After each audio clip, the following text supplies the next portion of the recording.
And I've seen it for myself. When I was traveling through the state, there was a lot of noise about Pehlu Khan and lynchings, which were all over the media. But when I was traveling near Badmer, I was witness to an incident which had happened locally, and it did not find more than a single column space in a newspaper. When I even wrote out to my friends and other senior journalists, not many took cognizance of it because A, it was far away, and B, it was not into that caste type. So you are very right. And in fact, the Who did a story on that when a Dalit is attacked, it makes these many headlines, and when a Hindu is attacked, it makes these many headlines. For me, both are wrong. If there is a loss of life or an atrocity, it is the person first and not the religion.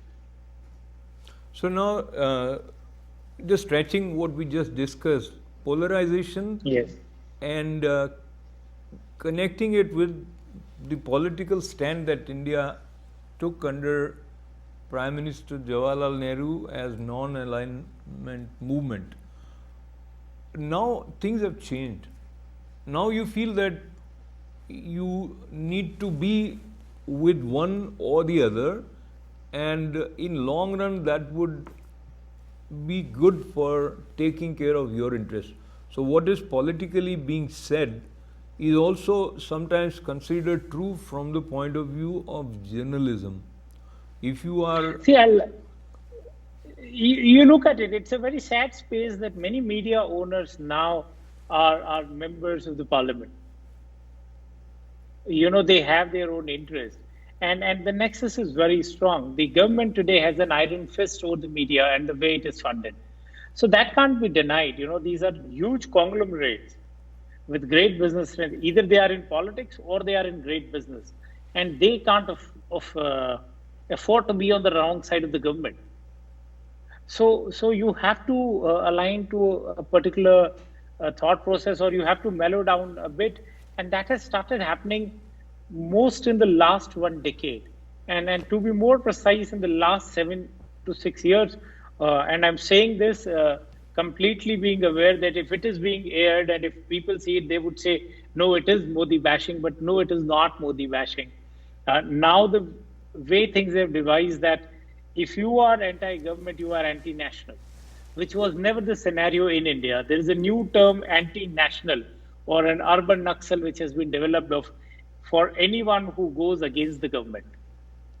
I would disagree with you on that, as rightly you said it already. No, we agree to disagree. See, if I just want to bring to your attention, and again you are more knowledgeable, but the other voice was not vocal enough to get some traction.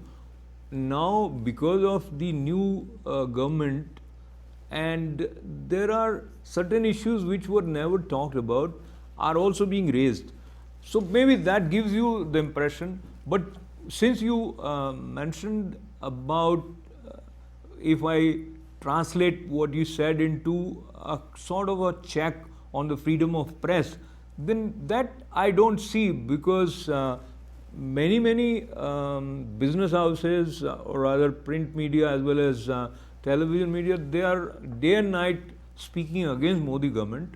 They are constantly criticizing, and they are surviving and thriving. So that is my observation from a distance. No. See, from you very rightly said from a distance, and from my point of view, it looks very right. But if you go to television debates, if you go to different things, let me be very candid in saying, many a times before you go on air, they tell you be a little softer in what you are going to say. And it's not me who is saying freedom of press is going down. If you look at the Reporters Without Borders limit, we have fallen down in our freedom of expression index. Just look at the way, as we are talking yesterday only, in broad daylight, a journalist was killed in Uttar Pradesh in front of his own daughters because he resisted something. No, but so here let me bring to your attention. No, I'm just saying. No. Let me just counter here. Because I think you're talking about Vikas Joshi or something like that Yes. in Uttar Yeah, Pradesh, yeah, yeah. and this is a totally different scenario which has nothing to do with government's action on his expression. Okay, let's take Gauri Lankesh. There are many You, subplots there to are that. many more. There is a see. I'm not saying to the people on the left or the people on the right. We were always a society which spoke against the government. It was never said that it's perfectly all right. Look at the number of cases or the kind of voice that the media raised in the second half of the UPA vis-a-vis what from there onwards we have seen. But I, a yeah. sentiment has come in. No, I'm being see from a distance everything can look very nice, and from my own experience of talking to a plethora of journalists every year, you get a sense that you can't be anti-government, and that is not only to the Prime Minister Modi. Even in states, the chief ministers today in different states have devised a similar sort of mechanism that if you are not on our side, you won't be surviving, because a chunk of advertisements in the regional space comes from the state government. Now, So if no, your yeah. 80% of funding is coming from the state government, you cannot afford to, keep them in the wrong books, or you won't be able to survive. So that is happening thick and fast, and it's a model that people learn from the center and now implementing in states across party lines.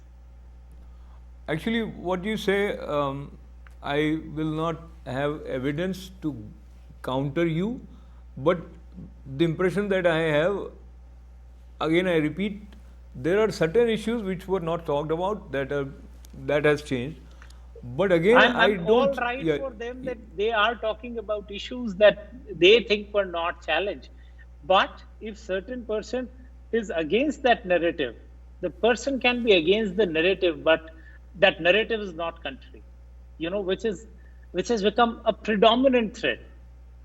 okay, sir. So I think we won't get too much on It's this. a long drawn battle. It happens in the U.S. media as well, as President Trump frequently tells a particular media house, "Okay, you are fake news." So I think there is a beautiful phrase which is we agree to disagree, and Yeah, yeah. and so I because I see a lot of examples, and some of your guests of talk journalism has also been very vocal, critical, and downright. I I don't want to use toxic adjectives, but that is what they No, have no, done. fairly enough. So, moving towards the other side, which relates to the difference between print media and television media.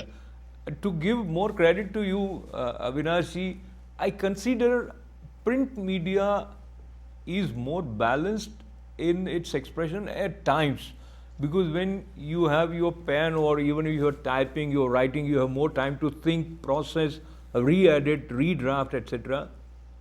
On television, whatever whatever comes to you in response to the other guest, you are just saying it, and that becomes um, a, a product which catches a lot of eyeballs and it has a lot of impact. So I think something should be done which would increase the quality of discourse on television.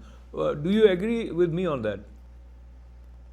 I see. Theoretically speaking, you can't deny the fact that television needs to be improved. A lot of quality needs to go on, but as we all keep going, it's breaking news. If you are not breaking it, you are falling behind. Whereas in the print media, we have the luxury of the event already happened, and you get your data on it, and then you write your stories and work on it. So I think print still, any day, I'm a print guy. Nothing beats the satisfaction of reading a full blown factual story on a newspaper than to see something on television. Look at the kind of reportage. It's either breaking news or a panel discussion or a discussion like the two of us. When was the last time you saw a television crew actually traveling out to a place and coming out with a ground report? So until unless people invest more on sending reporters out. I don't think so. Television is going to get that kind of footage. So, two, three quick questions. Number one, how Yeah. hopeful you are about the upcoming generation, those whom you have interacted while they attended talk journalism events, or even otherwise, is there enough interest in the field of journalism from the next generation? There is not much excitement towards being a journalist.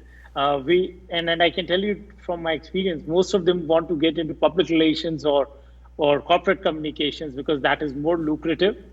That gives you more money. But whatever little we are getting good people who are interested to tell a good story.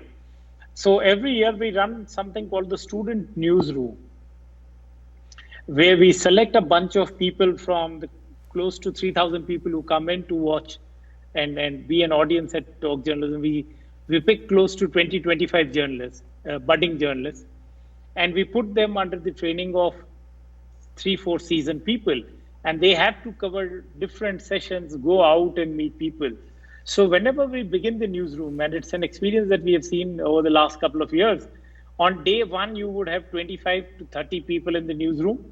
And by the end of day three, when the closing ceremony is happening, you would be left with not more than 8 to 10 people there.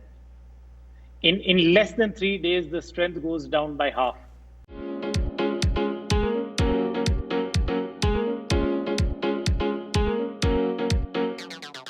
So So, I that see more and more people inclined towards digital media, digital marketing, public relations, and then very few showing the interest or the will to sustain the ground and go and do stories. But that still keeps me optimistic because the quality of those people who are doing that job is fairly good. So, moving towards the other side of this coin, your ideal journalist, whether in India or abroad, whose reporting you have admired and have learnt from? Is Nick Davis. He's a journalist from Guardian. He's now a retired journalist, and now with some humility, I can say I know him well as a friend. And having read him and seen his work on the kind of investigations he does, I think he's one journalist who has left his imprint on me. Uh, his work on the hacking scandal brought down the biggest and the oldest English weekly news of the world down. And why I find Nick interesting is because of the belief that one person alone speaking truth can overcome all odds and all mighty and powerful people. And that is what is Nick Davis's story all about. That how one journalist from the Guardian got a tip and did the work. And second thing, why it was important is the way Nick approaches stories. When not Edward Snowden, when Julian Assange's WikiLeaks was out, the Guardian's first story was on page 14 and a single column report that from Washington and the White House dispatch saying a private has been put behind bars and espionage act has been put on him because the US fears that he has taken a chunk of information and given it out. That was on page 16. So when Nick read that, he went back to the Guardian and said, this is not what Guardian is supposed to publish. The news is not that this guy has been put behind bars. The news is that where has the chunk gone and who's the person. And in the next 72 hours, he was sitting with Julian and he got a deal to get those work published out. So see the tenacity, see the way a journalist looks at a story and goes behind it and does the unthinkable. So for me, Nick Davis, I believe, is the idealist form of a good journalist or a journalist that I look up to. And just to bring it in the context of Indian setting, whether existing or someone who has contributed in the field of journalism in India, who you admire? Well, that's a very tough question, and I would not go on many other people. I would go by the editor whom I have learned the most from, and it is Bharat Bhushan. He is now a columnist. He used to be the editor of Mail Today, And I would say I have learned the best from him, and I've done my most amazing work with him. Other than that, we read about Prabhas Joshi, Giriraj Jain, the big stalwarts who have written, or maybe a Pritish Nandi. Vinod Mehta, to a lot of extent, I've not seen an editor like him who had the guts to write what he believed in. So, yes, Vinod Mehta, and from the people that I have worked with, Bharat Bhushan. Okay, and any anecdote from your days, either while you were studying journalism in UK or anywhere during your reporting, any one anecdote that has stayed with you? In fact, there is one anecdote that I always quote and say that that one anecdote changed the way I look at things. And in fact, that anecdote changed my life as well. I was uh, studying in Westminster, and we used to have our Tuesday guests.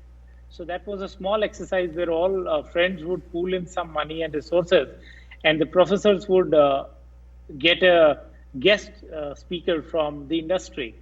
And one fine day, we had a gentleman called Andrew Whitehall, who was the editor for Sunday Times online edition, the Times Online.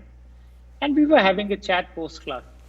And then he posed a question to all of us students that who is my biggest competition?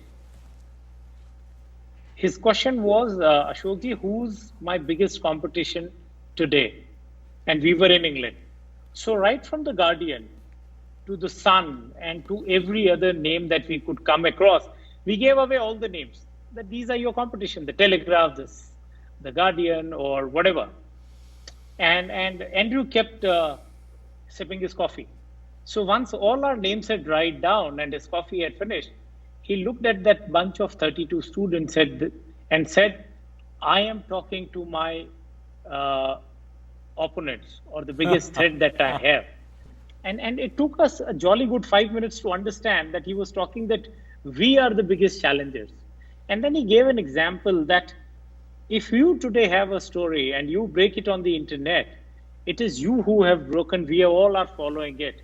So as long as you have a good story to tell, uh, you are the king. And digital gives you that opportunity to explore that. And that fascinated me a lot. And, as a part of my exercise, we used to write a blog to get us used to how digital reportage should be done. And I was fascinated by Julian Assange, the Nick Davis story that was developing in the UK then. And I would write regularly. And one day I saw that my opinion piece was on the front page of Google's UK search engine on Julian Assange. And I was right on number 4, and number 5 was Reuters. So I took a screenshot. I took a screenshot and I went to my professor David and I said, how could this happen? And he explained me how it happened. So that gave me the belief that if you have a good story to tell and you are on digital, there is no stopping you. And that is why when I came back to India, I decided I will not join any mainstream media. I will dabble on digital. So I started my startup, which is very close to me, called We Speak News. And in that, I would get reports from people all across the world who were close to the event. So it was a good global platform. In 3 months, till the time I edited, I had over 200 plus stories, which I just gathered from social media. We didn't spend a penny on it. And we would get around 7,000 visitors without any social media support, a bunch of 3 people. So that gave me a learning and a belief that no, you can go forward. And believing in that, I created Talk, and I used only Twitter to reach out to people. And until date, my biggest funder and support has come in from Google, who believe that I do a non-agenda driven event, and they support me through thick and thin. Wonderful. Such a fascinating journey, Avinash Kalla ji. I'm really happy to be talking to you. And as we move Pleasure. towards the final side, I want to congratulate you for writing your first book in Hindi. And बहुत प्रतिष्ठित जो प्रकाशन है राजकमल से प्रकाशित हो रही है, उस पुस्तक के बारे में थोड़ा बताएं। और उसका जो एक अग्रिम अध्याय आ गया है, उसका शीर्षक है चिखली से देखो तो विदेश लगता है Jaipur, something like that. So what is Chikhli, Yes. And talk to us about this book. See, this book also came with an idea, and like all my ideas are cooked on an impulse. And there is always one lady who backs me, and that is my wife, Archana. So again, it was the end of year 2017, and we were saying that elections next year. What does a man on road think and aspire, and what does he or she think of development? So we were talking that next year everybody would go out during election time. So I thought that the commonest man in India, the poorest of the lot, uses the state transportation to commute. And I said, why not I sit in that road transport and talk to whosoever is sitting next to me and build on the experiences and travel through the largest demographically biggest state, which is Rajasthan. So that was the idea. I moved out and I sent a tweet, as I'm habitual on Twitter, and I posted it on Facebook.